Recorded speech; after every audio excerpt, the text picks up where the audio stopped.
Kenyataannya, we as human beings cenderung munafik soal maaf-memaafkan. Ya sesimpel, ya aku maafin, ternyata nggak sesederhana itu. Makanya, ayo sekarang kita bicara soal forgiving. Soal maaf-memaafkan.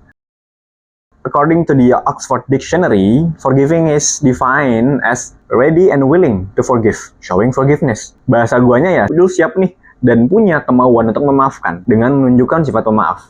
Jadi ada dua poinnya di sini. Yang pertama, lu siap untuk memaafkan. Yang kedua, lu punya kemauan untuk memaafkan. Ya berarti kalau lu mau memaafkan seorang, lu harus punya seenggaknya dua tadi. Seperti biasa, pertanyaannya adalah, emang bisa?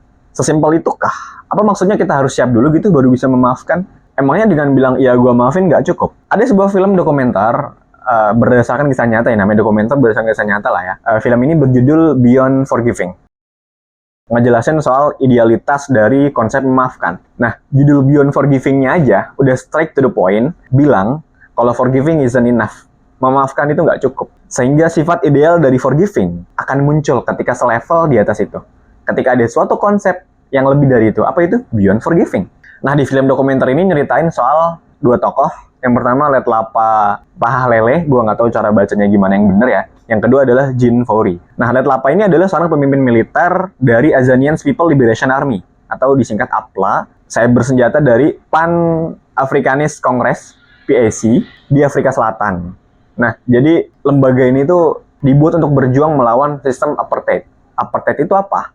Nanti gue bahas. Sedangkan Jin adalah warga sipil yang putrinya nih, menjadi korban dari aksi bersenjata di Heidelberg Tavern di Cape Town di tahun 1993. Anyway, Letlapa itu seorang ateis ya, dia bukan umat beragama.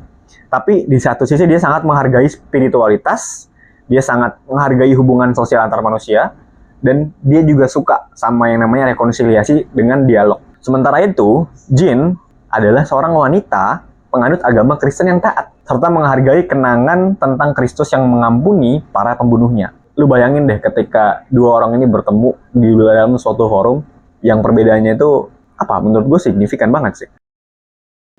Ya, singkat cerita inti dari film ini adalah, anak dari Jin, namanya Lindy Fouri, tewas dalam serangan bersenjata di Heidelberg. Nah, orang yang bertanggung jawab atas aksi bersenjata ini siapa? Letlapa.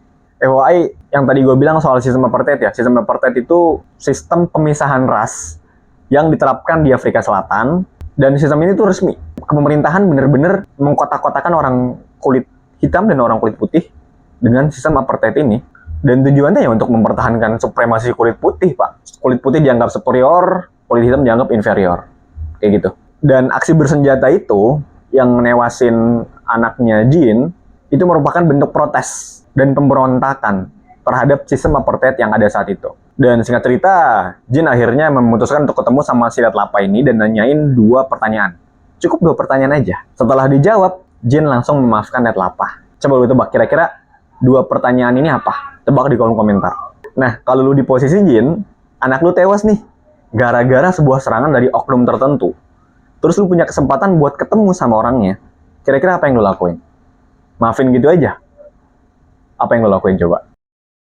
Nah, jadi di kegiatan Beyond Forgiving Film Discussion, itu kegiatan yang diadain sama IUFC. IUFC itu Initiative of Change. Itu adalah sebuah gerakan komunitas yang bergerak di peace building skala internasional, pusatnya di Swiss. Di Indonesia juga ada cabang-cabangnya di beberapa negara. Mereka sering ngadain kegiatan-kegiatan yang fokusnya ke situ. Kemarin gue ikut di tanggal 7 Februari. Kegiatannya ngebahas ngediscuss soal film dokumenter ini. Ada Letlapanya langsung, gue ketemu sama dia.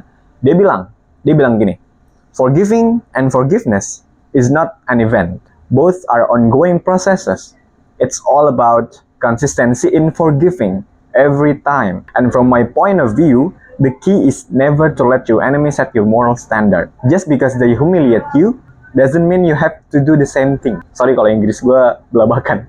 Nggak mahir-mahir banget gue soal bahasa Inggris. Poinnya adalah justru karena memaafkan itu nggak cukup dan nggak sesimpel itu, kita butuh aksi konsisten untuk bisa memaafkan.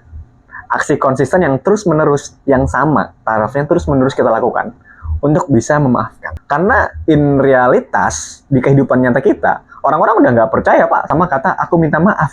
Iya kan?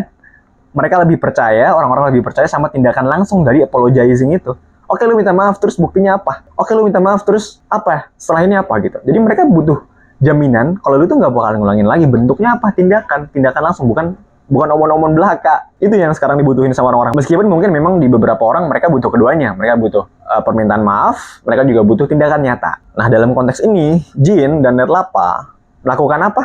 Aksi konsisten tadi yang tadi gue sebut sebelumnya, yang mereka lakukan adalah 3 hal. Yang pertama dialog, yang kedua pengakuan, yang ketiga pengampunan. Kalau lu mau tahu detail dari 3 ini, nanti gue akan set up waktu ketemu orang-orang IOSC. Salah satunya Mr. Huda, dia koordinator pusat di Indonesia. Ntar gue akan discuss soal ini dan gue akan sharing konten soal ini. Tungguin aja. Oke, sekarang pertanyaan buat lu, kira-kira hal apa yang bikin lu bisa memaafkan orang lain? Karena kenyataannya ketika kita bilang kita maafin mereka, padahal sebenarnya kita nggak maafin mereka kan? Gitu aja untuk konten hari ini. See you in the next video.